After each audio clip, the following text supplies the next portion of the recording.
Welcome to संस्कार शाला। और आज हमारी दूसरी क्लास है संस्कार शाला की। तो हर बार की तरह शुरू करते हैं प्रार्थना से। तो आप में से मेरे पीछे रिपीट कौन करेगा? कोई भी अपना हैंड रेस करे। जो भी अपना हैंड रेस करेगा मैं उसे अनम्यूट कर दूंगी एंड वो रिपीट कर सकता है। अयान, आप रिपीट करना चाहोगे? नहीं आते अच्छे से। कोई नहीं, आप बस रिपीट करिएगा मेरे पीछे। हे शारदे माँ, हे शारदे माँ, अज्ञानता से हमें तार दे माँ। हे शारदे माँ, हे शारदे माँ, अज्ञानता से हमें तार देना। तू स्वर की देवी, ये संगीत तुझसे, हर शब्द तेरा है हर गीत तुझसे। तू स्वर की देवी, ये संगीत तुझसे, हर शब्द तेरा है, हर गीत तुझसे। हे शारदे माँ, हे शारदे माँ, अज्ञानता से हमें तार दे माँ। हे शारदे माँ, हे शारदे माँ, अज्ञानता से हमें तार देना। हम हैं अकेले, हम हैं अधूरे, तेरी शरण में हमें प्यार दे माँ। हम हैं अकेले, हम हैं अधूरे, तेरी शरण में हमें प्यार देना। हे शारदे माँ, हे शारदे माँ, अज्ञानता से हमें तार दे माँ।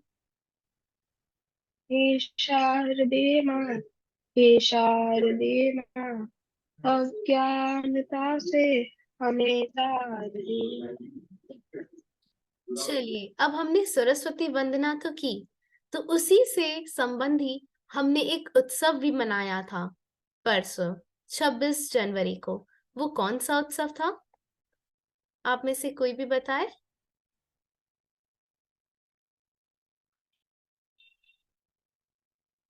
हमने कौन सा फेस्टिवल मनाया था?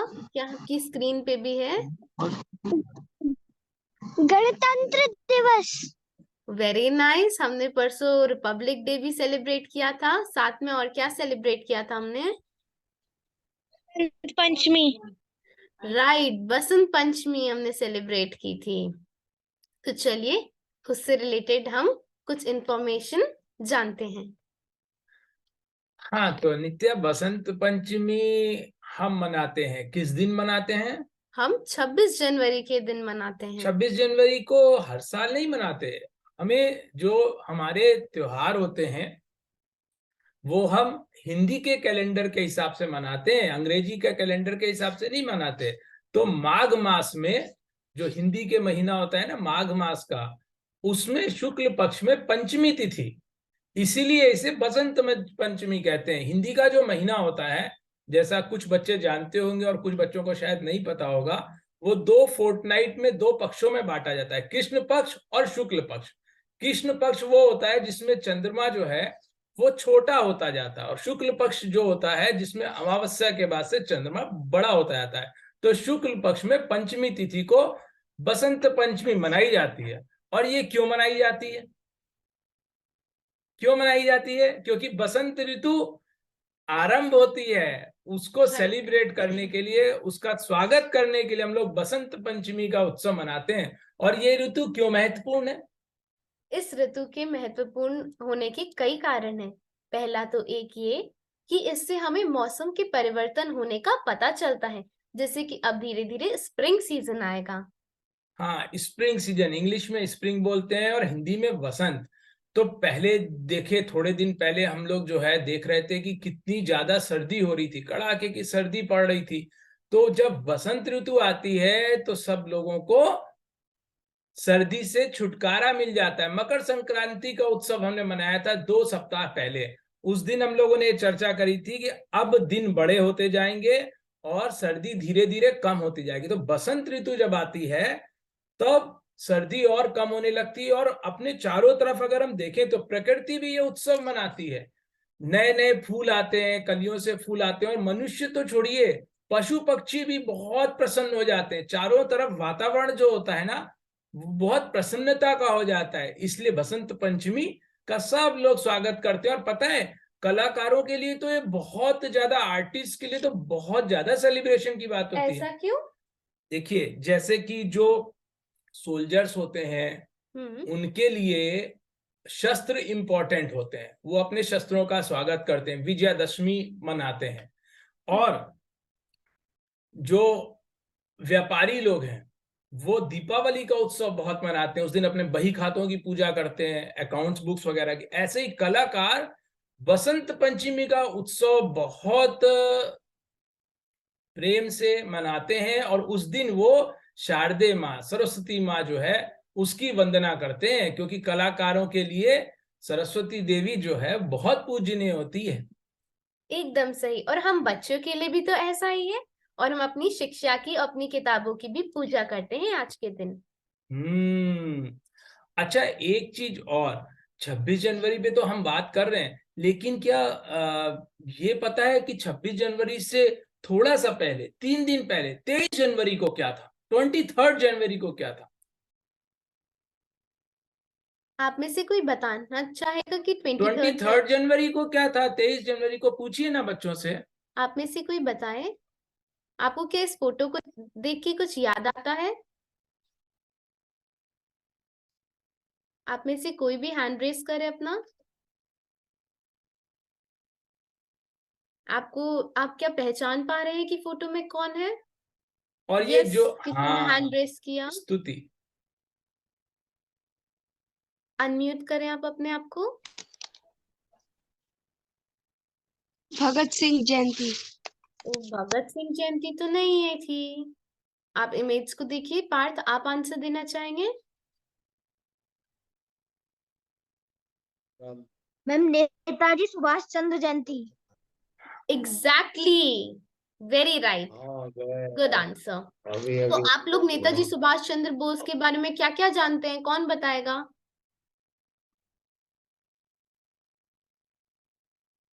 ओके, किसने हैंड रेस किया? आप आंसर करें। आदित्य सेनापति। इन्होंने आजादी के लिए, आजाद हिंद, ये एक फ्रीडम है। वन बाय वन आंसर करें सुमित्रा। इन्होंने आजाद हिंद फौज बनाई थी और भारत के आजादी के लिए लड़े थे। Very nice. और कौन बताना चाहेगा? और कोई ऐड ऑन करे? आदित्य, अब आप आंसर करें। मैम, ये एक फ्रीडम फाइटर थे और हमारे देश के आजादी के लिए लड़ रहे थे। एग्जैक्टली, आपने भी बहुत अच्छा आंसर दिया। अब पापा, आप कुछ हमें बताना चाहेंगे? ऐड ऑन करिए। नेताजी सुभाष चंद्र बोस का जन्म आज से लगभग 125 साल पहले, लगभग 125 वर्ष पहले, 125 ईयर्स एगो, 1897 में हुआ था। कहां पर हुआ था? उड़ीसा एक राज्य है हमारा, उसमें कटक, उसकी कटक जो शहर है, कटक में हुआ था नेताजी सुभाष चंद्र बोस का जन्म, 23 जनवरी को, 23 जनवरी 1897। और ये किसी बच्चे ने चैट बॉक्स में लिखा है, जो बहुत फेमस नारा था नेताजी का, वो लिखा है। अभी हम इस पे चर्चा करेंगे, वो आप स्क्रीन पे भी दिखा सकते हैं जो इस बच्चे ने बोला है। तो स्नेहल ने हमें बहुत अच्छा स्लोगन दिया है, जो कि बहुत फेमस हुआ था नेताजी का। तुम मुझे खून दो, मैं तुम्हें आजादी दूंगा। तो ये क्यों कहा था उन्होंने? क्योंकि जैसा अभी एक बच्चे ने आंसर दिया था कि उन्होंने आजाद हिंद फौज बनाई थी। तो आजाद हिंद फौज उन्होंने बाद में बनाई थी। उसके पहले फ्रीडम स्ट्रगल में जब वो शामिल हुए, तो उन्होंने कांग्रेस ज्वाइन किया था, और वो कांग्रेस के प्रेसिडेंट भी थे, इंडियन नेशनल कांग्रेस के। और बाद में क्या हुआ, नेताजी का कांग्रेस के लीडर्स के संग थोड़ा डिफरेंसेस हो गया। डिफरेंसेस कैसे हुआ? नेताजी को ये लगता था कि जब ब्रिटिशर्स हमारे ऊपर इतना अत्याचार करते हैं, तो हम नॉन वायलेंस मीन्स से इनको नहीं हरा पाएंगे, तो हम जैसे के साथ तैसा, टिट फॉर टैट की स्ट्रेटजी अपनाते हुए हम भी अपनी आर्मी बनाए और उनसे आर्म्ड स्ट्रगल करें। तो इन्होंने फिर कांग्रेस छोड़ करके एक आजाद हिंद फौज बनाई थी और अपने सैनिकों को इन्होंने ये नारा दिया था कि तुम मुझे खून दो, मैं तुम्हें आजादी दूंगा। मतलब आप लड़ाई में मेरे साथ अपने जीवन का बलिदान करने के लिए तैयार रहें और उसके बदले में हम भारत को आजाद कराकर ही मानेंगे। क्योंकि भारत तब ब्रिटिशर्स के कंट्रोल में था। नेताजी सुभाष चंद्र बोस के नाम पर भारत में एक इंटरनेशनल एयरपोर्ट है। कोई बच्चा बताएगा क्या? हाँ, ये पूछिए। एयरपोर्ट कहाँ पे है, कौन सी सिटी में है? एनीवन? अगर किसी के गेसेस हो। आदित्य भारत। ओके, किसी ने हैंड रेस किया। आदित्य रिभव ने हैंड रेस किया है। आंसर करें। मैम कैलकाटा। कैलकाटा, बिल्कुल सही। Exactly, very right. अच्छा, अब हम लोग जो है, जो एक आंसर बच्चे ने दिया था कि 26 जनवरी पे वसंत पंचमी तो थी, साथ ही साथ गणतंत्र दिवस भी था। हैप्पी रिपब्लिक डे सबने सेलिब्रेट किया था। तो उस पे हम थोड़ी सी बात कर लेते हैं, फिर आज की अपनी क्लास की थीम पे आएंगे। पहले गणतंत्र दिवस पे बात करते हैं। तो हम लोग 26 जनवरी पे गणतंत्र दिवस या रिपब्लिक डे क्यों मनाते हैं? कोई भी बताए रिपब्लिक डे का क्या सिग्निफिकेंस है? ओके, आप बताइए समरीन। इस दिन हमारे भारत ने कॉन्स्टिट्यूशन को अपना लिया था। Very nice. बहुत बढ़िया। देखिए, तो कॉन्स्टिट्यूशन का किसी भी कंट्री में बहुत इंपॉर्टेंस होता है। क्यों होता है? अगर किसी को भी प्रोग्रेस करनी है, किसी भी ऑर्गेनाइजेशन को, किसी भी कंट्री को, तो उसके लिए कुछ रूल्स चाहिए। ऑर्गेनाइज्ड वे में होना चाहिए, डिसिप्लिन वे में होना चाहिए। अगर हाफ हेजर्ड वे में काम करेंगे और अनुशासन नहीं होगा, कुछ रूल्स नहीं होंगे, कोई डिसिप्लिन नहीं होगा, टीम वर्क नहीं होगा, तो कोई भी कंट्री प्रोग्रेस नहीं कर सकती। इसलिए हमारा कॉन्स्टिट्यूशन है जिसमें सारे सिटीजन्स के राइट्स भी डिफाइंड है और उनकी ड्यूटीज भी डिफाइंड है, जिसकी मदद से हम कुछ ऐसे रूल्स फॉलो करते हैं, एक डिसिप्लिन क्रिएट करते हैं, एक वे बनाते हैं जिसको फॉलो करने से हमारी इतनी बड़ी डाइवर्स कंट्री स्मूथली वर्क कर सके। जैसे हम लोगों ने संस्कार शाला के लिए भी कुछ रूल्स बनाए थे जो हमने आपको फर्स्ट क्लास में बताए थे, जो कि यहाँ पर हैं। जैसे कि आपका कैमरा ऑन होना चाहिए एंड आप अपने नेम से आएंगे, एंड अगर आपके पीछे बैकग्राउंड नॉइज है तो आप म्यूट करेंगे खुद को, एंड आप अननेसेसरी मैसेजेस नहीं डालेंगे, एंड आपको कुछ भी बोलना है तो आप अपना हैंड रेस करेंगे। तो देखिए, संस्कारशाला को भी स्मूथली चलाने के लिए हमने कुछ सेट ऑफ रूल्स रखे हैं। तो इतनी बड़े नेशन को चलाने के लिए तो हमें रूल्स चाहिए ही चाहिए, और इतने सारे लोग हैं, सबको थोड़ा सा फ्रीडम भी चाहिए रहता है ताकि सब अपनी बात आगे रख सके। तो ये सब प्रॉपर मैनर में हुए, इसलिए कॉन्स्टिट्यूशन बना था। तो इसी से रिलेटेड है आज की हमारी थीम, जो कि है डिसिप्लिन यानी अनुशासन। आपकी पिछली क्लास की थीम क्या थी? पिछली क्लास की थीम कौन बताएगा? आप में से कोई भी हैंड रेस करके पिछली क्लास की थीम बताए। ओके समर्थ, आप बताइए। हमारे पिछले क्लास का थीम था स्वामी विवेकानंद जी का जन्मदिन। जी, वो तो हमने डिस्कस किया था, लेकिन हमारा थीम था मन की शक्ति। हमने देखा था उन्होंने कैसे अपने मन को इतने अच्छे से कंट्रोल करा कि वो इतने बड़े लीडर बने। तो हमारा थीम था मन की शक्ति। तो मन तो हमारा इतना पावरफुल होता है, तो उसको हम कैसे कंट्रोल करेंगे? डिसिप्लिन से, अनुशासन से हम अपने मन को हमने ये कंट्रोल कर समझा सकते था हैं। कि अगर हमने मन को अपने वश में रखा और सही दिशा में हम लेके चले, तो हम ही अपने सबसे बड़े फ्रेंड बन जाएंगे, अपने सबसे बड़े मित्र बन जाएंगे। और अगर ऐसा नहीं किया तो क्या होगा? हम अपने एनिमी बन जाएंगे, अपना खुद का नुकसान कर बैठेंगे। लेकिन हमें तो फायदा चाहिए, हमें तो अपना फ्रेंड बनना है, हमें तो एनिमी नहीं बनना। इसलिए हम अनुशासन में रहेंगे, डिसिप्लिन में रहेंगे। यानी आप क्या ऐसा कहना चाह रही हैं कि हम मन के नौकर ना बने, हम अपने मन के मालिक बने? बिल्कुल, हमें नौकर नहीं बनना है, हमें खुद के मन का मालिक बनना है। हाँ, मतलब हम मन को अपना गुलाम बनाए, हम मन के गुलाम ना बने। तो क्या करें? क्या करें, इसके लिए तो कुछ रास्ता भगवान जी ने हमें बताया होगा ना। हाँ, भगवान ने रास्ता बताया है, भगवान ने गीता में बताया है। गीता के 6 अध्याय के 17वें श्लोक में इसके लिए हमको थोड़ा सा रास्ता बताया है। चलिए देखते हैं क्या बताया है भगवान ने। भगवान ने गीता के 6 अध्याय के 7वें श्लोक में कहा है, युक्ताहार विहारस्य युक्त चेष्टस्य कर्मसु युक्त स्वप्नावबोधस्य योगो भवति दुःखः। तो इसका हिंदी में क्या अर्थ हुआ? इसका हिंदी में अर्थ होता है दुखों को नाश करने वाला योग। तो यथा योग्य आहार और विहार करने और यथा योग्य चेष्टा करने से ही सिद्ध होता है। यथा योग्य सोने और यथा योग्य जागने वाले का ही ये योग सिद्ध होता है। तो इसका इंग्लिश में क्या मतलब हुआ? द योग which can read us from our pain or woes, that is accomplished only by such a person who is regulated in his diet and recreation, who is regulated, disciplined in performing his actions, who is regulated in his sleep and wakefulness। मतलब सरल शब्दों में हम क्या बताएं? सरल शब्दों में इसका अर्थ यही हुआ कि डिसिप्लिन लाइफ होनी चाहिए, अनुशासन होना चाहिए। जो हम खाते हैं, जो हमारा आहार मतलब हमारा भोजन, वो ठीक होना चाहिए। हमारा सोने का समय निश्चित होना चाहिए। हम बहुत अधिक ना सोएं और ऐसा भी ना हो कि हम बहुत कम सो रहे हैं। और हमारे जो एक्शंस हैं वो सही होने चाहिए। किसी भी चीज की हम अति ना करें। Excess of anything is bad. वैसे इस बात को हम एक गाने के मामले के माध्यम से, through the means of an interesting song, हम समझ सकते हैं। और एक पिक्चर भी बड़ी अच्छी सी आपके स्क्रीन पे दिख रही है और वो सॉन्ग हम सुन सकते हैं, उससे बच्चों को समझ में आएगा।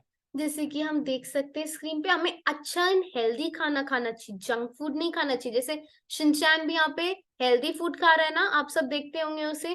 देखिए वो ब्रश भी कर रहा है अपने टीथ। अगर आप ब्रश नहीं करेंगे तो आपके दांत इतने सड़ जाएंगे एंड वो अच्छा किसी को नहीं लगेगा। चलिए अब हम एक सॉन्ग सुनते हैं। कोक पेप्सी ना ना ना, फलों का रस हा हा हा, जंक फूड ना ना ना, जंक फूड ना ना ना, हेल्दी खाना हा हा हा, जंक फूड ना ना ना, हेल्दी खाना हा हा हा, कोक पेप्सी ना ना ना, फलों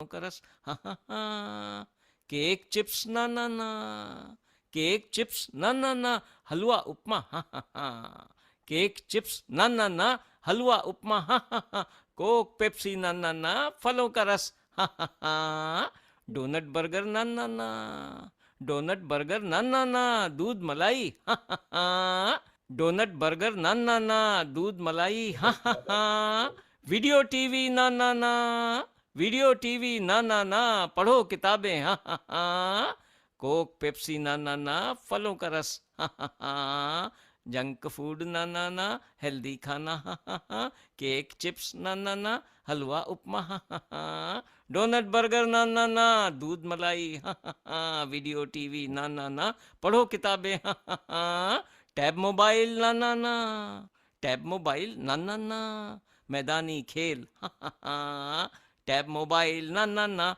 मैदानी खेल हा हा हा, देर से सोना, देर से सोना ना ना ना, देर से सोना ना ना ना, जल्दी उठना हा हा हा, देर से सोना ना ना ना, जल्दी उठना हा हा हा, कोक पेप्सी ना ना ना, फलों का रस हा हा हा,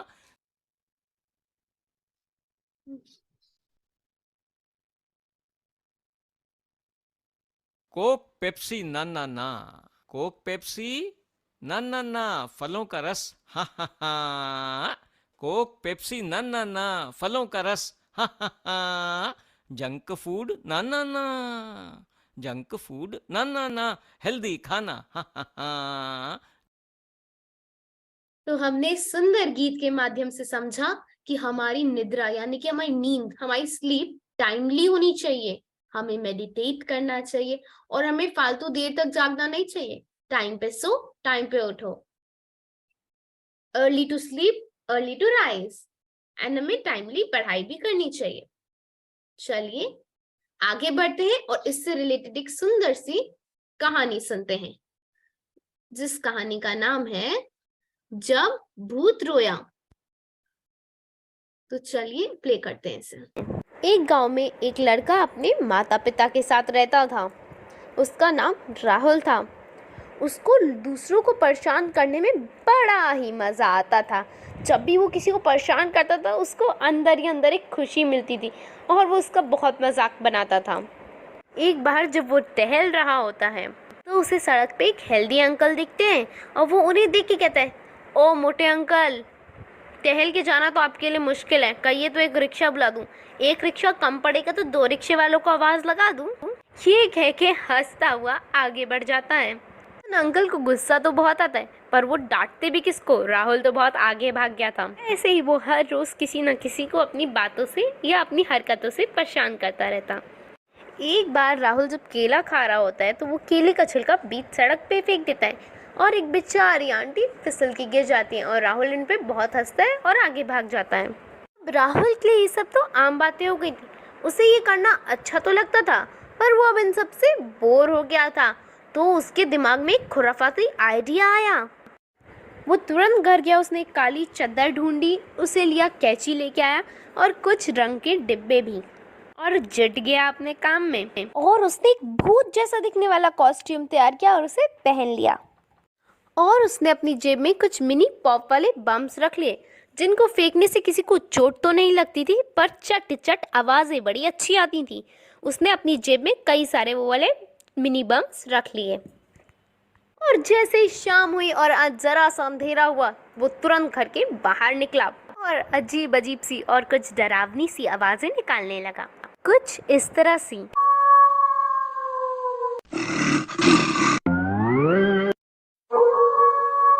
सारे लोग घबरा जाते हैं, उथल पुथल मचने लगता है। छोटे बच्चे तो डर के अपने घरों में भाग जाते हैं, बड़े भी थोड़े घबरा उठते हैं। उसको ऐसा करके बहुत मजा आ रहा होता है। लेकिन अगले दिन जब वो भूत की कॉस्ट्यूम पहन के बाहर निकल ही रहा होती, तभी उसकी मम्मी उसे उस कॉस्ट्यूम में देख लेती हैं। वो समझ जाती हैं, उस पर थोड़ा सा डांटती भी हैं और उसको समझाती भी हैं। फिर तो उसका बाहर जाना शाम को बंद हो जाता है। फिर क्या होना था, वो सुबह फिर निकल पड़ता है और लोग को परेशान करने लगता है। उसको एक आंटी का घर खुला दिखता है तो घर के अंदर घुस जाता है और टेबल पे रखा सारा सामान जमीन पे फेंकने लगता है। वहाँ पे एक कांच का फ्लावर पॉट भी होता है, वो उसे भी जमीन में फेंक देता है। कांच के तो टुकड़े टुकड़े हो जाते हैं, उनमें से एक टुकड़ा उसकी उंगली पे भी लग जाता है। उसे बहुत दर्द होता है, वो दर्द से कर्राने लगते हैं। तभी आंटी अंदर से आती हैं और उसको फर्स्ट एड देती हैं। तभी राहुल को अंदर ही अंदर दुख होता है और रियलाइज भी करता है वो कि उसने गलत किया है। आज तक उसने इतने लोगों को परेशान किया। वो रोता हुआ उन आंटी से माफ़ी मांगता है। वो आंटी उसको माफ़ करती हैं और कहती हैं लेकिन अब किसी और को परेशान मत करना। राहुल उनसे इस बात का वादा करता है। वो गांव के सभी लोगों के पास जाके रोता हुआ उनसे माफ़ी मांगता है कि वही भूत बन के सबको डरा रहा था। आगे से वो ऐसा कभी नहीं करेगा। शिक्षा, हमें कभी भी किसी को परेशान नहीं करना चाहिए और ना ही किसी की निंदा करनी चाहिए। चलिए, तो पिछली बार फर्स्ट क्लास में मैंने आपको एक सिचुएशन रिएक्शन टेस्ट दिया था जो कि काफी बच्चों ने अटेम्प्ट किया। तो चलिए देखते हैं वो क्या था एंड उसके आंसर्स क्या हो सकते हैं। तो टेस्ट था कि आप एक झील के पास से गुजर रहे हैं एंड आप देखते हैं कि एक छोटा बच्चा पानी में डूब रहा होता है, तो आप उस वक्त क्या करते हैं।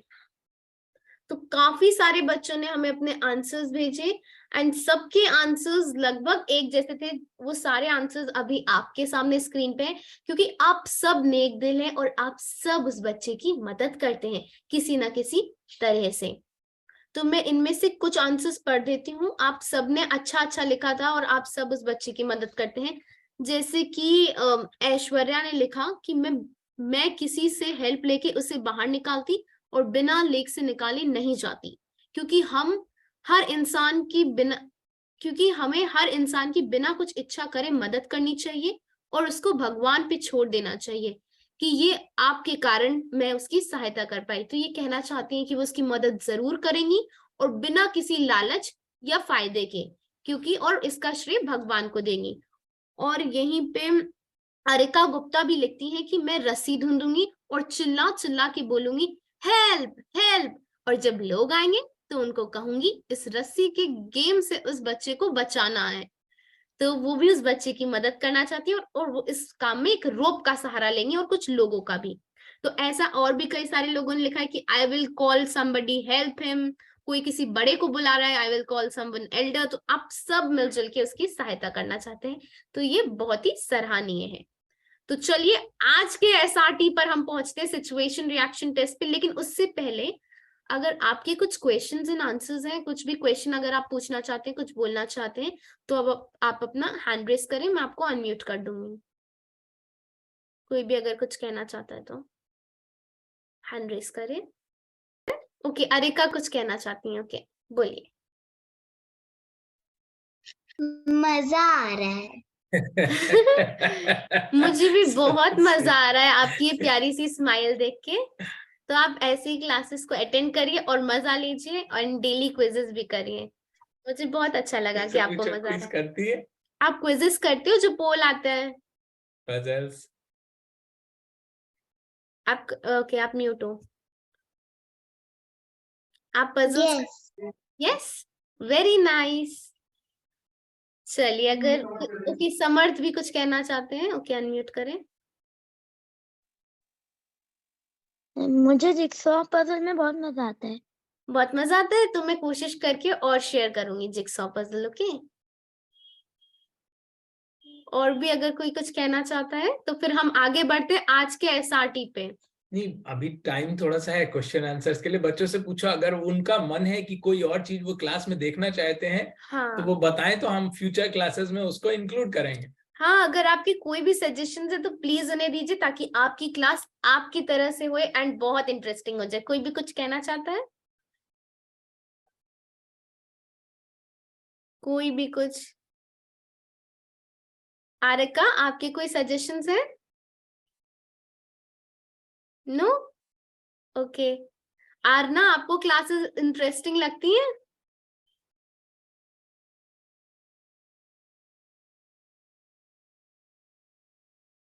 आप अनम्यूट करें। इंटरेस्टिंग लगती है, okay, you are nodding your head.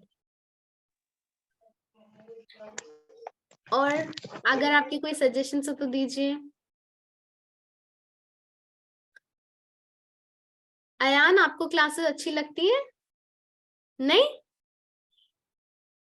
लगती है? हाँ लगती हैं। बहुत अच्छी बात है।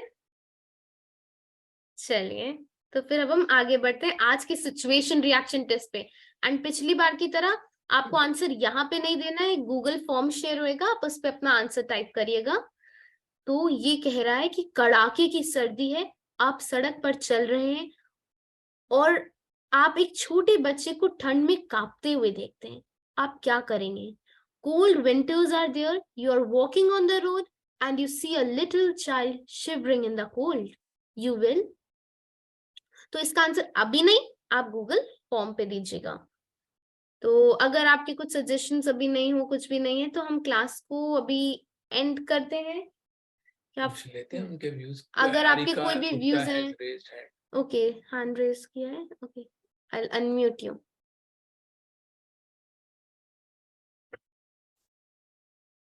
आपकी स्क्रीन खराब हो रही है। हाँ, आज कोई टेक्निकल ग्लिच आ गया, मुझे नहीं मालूम, इस वजह से स्क्रीन खराब हो रही है। कोई बात नहीं, नेक्स्ट क्लास में आई ट्राई कि कोई ऐसा ग्लिच ना आए। एंड अद्विका, आपको क्लासेस इंटरेस्टिंग लगती है?